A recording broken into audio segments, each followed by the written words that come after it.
do anything that's real in life, it takes guts, it takes courage. One can't spend their life making excuses for not doing it. It takes training. It takes the ability to focus our wills and our determination and ambition to accomplish things in life.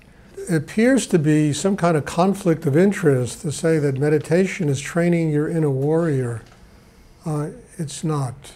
I mean, because most of what exists inside people is a lot of confusion, a lot of tension, a lot of insecurity, anxieties, problems that extend from the moment they're born to the moment they die, things they can't deal with that give them migraines and headaches and cause them to dope and drink and all kinds of stuff like that. It runs rampant inside people. And this kind of energy, doesn't need any discipline to manifest. It's just there. The mind is a really chaotic place.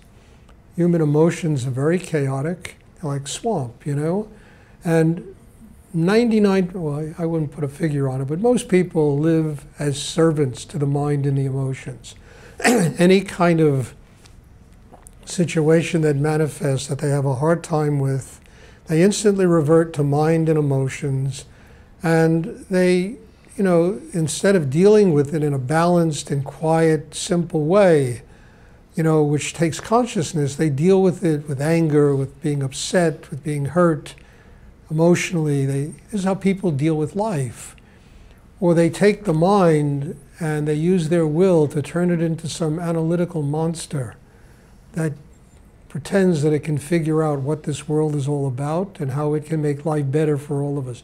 Never does. I mean, just pick up the newspaper, you see how far the analytical mind has taken the world to improving itself, yeah, it makes technology, it does all this stuff, but on a very basic level, there's no happiness.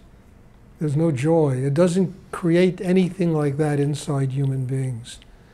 So what we have really is people that are subjected to and live in slavery and bondage to the tensions that are inside them, that create such vast insecurities that it really scares the hell out of people to live their lives in a truly creative way. Now, this is the problem. Understand, this is the creature. Here is the dragon that we all are up against. And it's like the old fairy tale. You need a knight on a horse, and you got to slay the dragon to get to the pot of gold. On the other side of all of our anxiety and all of our tension and all of this garbage that usually controls the lives of people is the pot of gold. Spiritual life, God, spirit, quiet, calm, a sense of our reality as human beings living in the world. And herein lies the whole idea of a spiritual warrior. Understand, we are given, through the practice of meditation, a sort of wisdom. That wisdom enables us to distinguish what's real and what's an illusion. And we also have our little white horse that we ride on inside ourselves, and we can go out and do battle with illusion. You understand? We can slay Maya, we can slay illusion, but we need the sword of wisdom to do it. We need to develop consciousness inside ourselves to be able to really oppose the forces that exist only inside us. You understand? All that, as I said, fear, anxiety, insecurity, those things that keep people from ever being happy. We need to be able to be strong enough inside to be able to destroy this opposition. So basically, a spiritual warrior is somebody that's up against themselves. The part of themselves which is really the part which really longs for death, that doesn't want to allow a human being to be happy, that doesn't allow us to have joy and live our lives in a meaningful way, that keeps us at odds with ourselves all the time and never allows us to truly tap creative energy in a way where we can use it meaningfully in the world.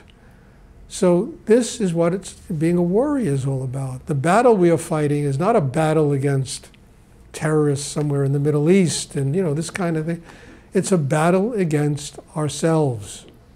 We are the problem. The problem isn't in the deserts of the Sudan. You know, the problem isn't in Israel or, you know, Egypt or, you know, right now Syria. This is not the problem. The problem isn't the economics of the world. The problem isn't all of the stuff that everybody makes the problem. The problem is each and every one of us needs to be able to slay those demons in ourselves that are keeping us from being happy.